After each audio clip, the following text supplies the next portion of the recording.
World War Z has been a huge success, way more so than anyone could have predicted. The last available sales numbers put it at over 3 million copies sold, and that was over 2 years ago. Since its initial release, we have seen a number of patches, free updates, and paid DLC, which have all increased the scope of the game. It's almost hard to believe this was initially a budget title that got very little press prior to its release. While many things have been improved upon over the years, there still remains a few gameplay mechanics that need some fixing and improving. Of course, I don't blame the developers, as nothing is ever perfect, and personally, as I've said, I would prefer they start working on a sequel rather than release more DLC for World War Z. However, in this video I want to go over some simple changes that I feel would be reasonable as free updates that would improve the experience for everybody. And in the future, I will also make another video going over new mechanics and changes I would like to see in a potential sequel as well. If you enjoyed the video, be sure to hit the like button and subscribe for more gaming reviews and discussions. And also let me know down in the comments any improvements that you personally would like to see in the game as well. With that said, let's get into it. Number 1. More Horde levels. This has been a heavily requested feature by the community since Horde mode was released.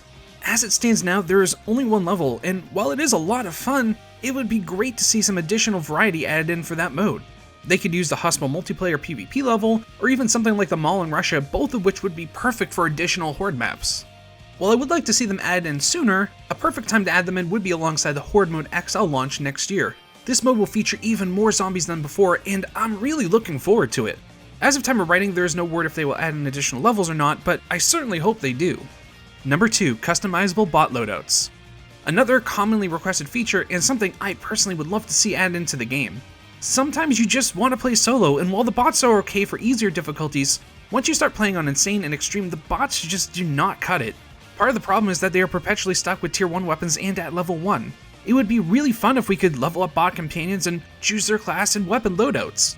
Alongside this, we could also customize the perks in their chosen class, which would enable people to play solo and offline if they choose to. Not to mention people who cannot afford or do not want to pay for a console's online subscription service should be able to fully enjoy the game. Right now, they are just stuck with uncustomizable bots, which lessens their experience overall. Another thing I would love to see is the ability to control bots in some way, whether it be to tell them to pick up weapons or items, or potentially direct them to defend a certain location. Although that might be something we have to wait for a potential sequel to add in.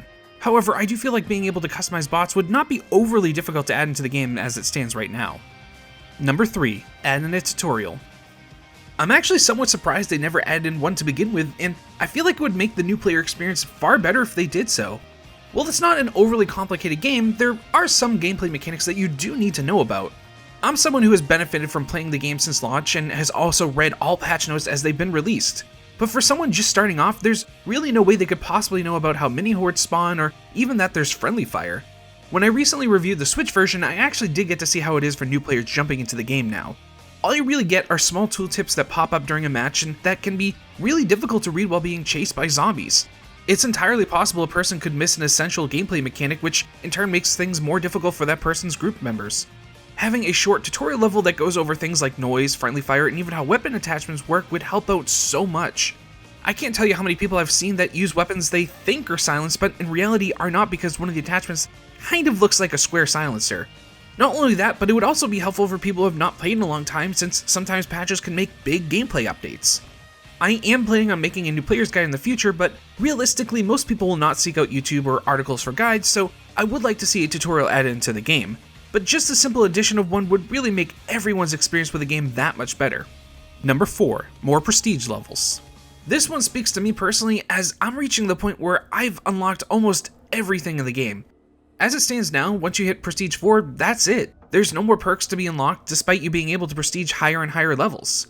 Prestige 5 does give at least a new icon, but that's arguably not worth re-grinding up a class for the 5th time. Although before I go further, I do have to say I'm not a fan of the prestige system in general, and do think there are many ways that they could have added in more perks in a much more fun way. But at this point, I do not see a complete overhaul of the perk system a possibility, and is something we'll have to wait for a sequel for, so I'm trying to be realistic. That said, they could add in a few more perks to unlock, even if they are very small bonuses, just to give us something else to keep grinding for. They somewhat did this with the new daily challenges, but those bonuses have such a low percentage to proc that I would prefer to have new perks instead. Being able to continually improve your character is not only fun, but fits into my next improvement I want to see added in, which is number 5, more difficulty levels. While daily and weekly challenges can be fun, sometimes I just want a more difficult experience, but at the same time not have to deal with random gameplay elements being changed or disabled. Now this is brushing up against something I would like to see in a sequel, but I would like to see a few more difficulty levels. Something like what we see in Diablo 3. I'll go into this much more in depth in my sequel video, but as far as an update to World War Z as it is now, I think adding in more difficulty levels is very possible. Simply making zombies hit progressively harder and also adding in a higher zombie count would work well for now. They could even have additional hordes spawn in each level, requiring you to fend them off for longer and longer, which then would make conserving ammo something you would actually have to pay attention to. This would work well with additional prestige levels, as you would be able to keep progressing your character while being able to experience more and more difficult challenges. Number 6. Require beating previous difficulty levels to unlock higher difficulties. This one has been a big topic amongst the World War Z community for years now. While this has changed over the patches, as it stands now when you first boot up the game, easy, normal, and hard are available at the start. To unlock insane and extreme, you need to beat one level in hard and that's it. Now this probably wouldn't be as much of an issue if there was a tutorial, but I feel like it would make the experience better for everyone if people were required to beat all levels on the previous difficulty level to unlock the next level, with easy and normal being unlocked from the start. Now things are a little more murky now since weapon skins from the expansion packs do unlock basically level 5 weapons from the start, but without a tutorial, some new players don't seem to even know they have those silenced weapons available. And I've seen a lot of people online say they can't find a match because of their level, and this is an issue. Forcing people to play through the various difficulty levels would help them level up their characters and prevent this issue to a certain extent.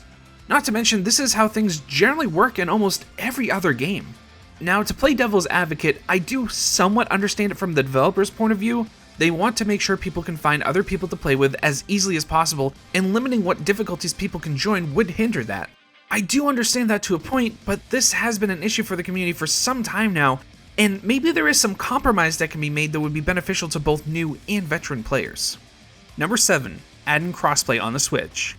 Now the Switch version is a little behind content-wise from the other versions of the game, so it is understandable at the current time why there is no crossplay. Horde mode and the Martial levels will be added in soon according to developers, but there is no word on if the Aftermath patch will come out on Switch or not. I would have to assume it will come out at some point, and hopefully then crossplay can be added in on the Switch. I had some difficulty finding matches when I reviewed the game, and adding in crossplay would eliminate that issue entirely. And we have seen other games like Fortnite that can crossplay with all other platforms on Switch, so I would imagine they can do the same in World War Z. So there you have it, 7 improvements I would like to see be made to World War Z. Again, I was trying to be realistic with what could be added into free updates.